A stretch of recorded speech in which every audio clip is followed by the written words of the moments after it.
salaamaaleykum wa rahmatullahi taala wa barakaatu. mbokk yi ñoo ngi leen di leen ziara li ko yéen ci calendrier Wassu tey di àllarba ñaar fan ak juróom-ñett ci zul hijja mu diw tabaski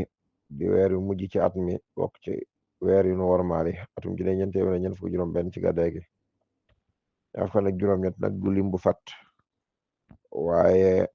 dafa dajeeg tey ji àllarba ji mujj ci weer yi kon bés la bu fat àllarba tey ji dëppoo ak ñaar fukk fan ak juróom ci weeru juin atum ñaar junne ñaar fukk juróom ci atum jant bi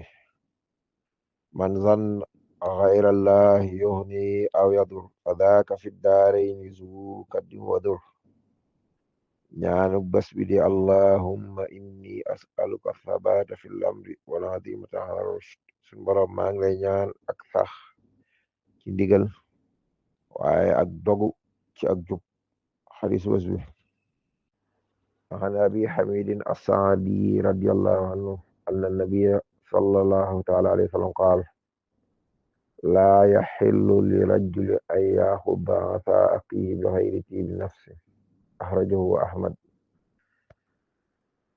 أبي حميد السعدي فنتلي الغلو الغرمي النبي صلى الله تعالى عليه وسلم نينا يلul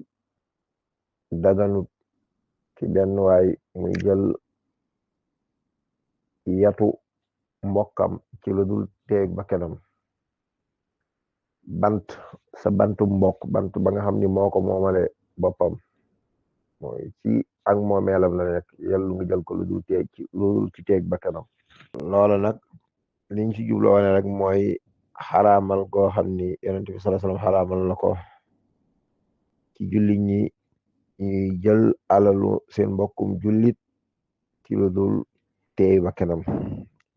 ngir bëgg nit ki wattu rek xàq jàmbur ba ñu misaal ko ci ab bant ndax ab bant léeg-léeg mën naa nekk lu xeebu lool ci nit ki waaye yellul ci nit ki mu jël bantu mbokkum jullitam ci lu dul teey ba kenam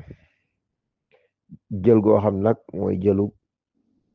maanaam ak rawale ak jëlu sànk ak jëlu moomeel dañuy wax àbb ko waaye abboo ko jëloo ko ngir delloo ko waaye danga koy jël ngir fas yéene ko sànk loola yellut daganut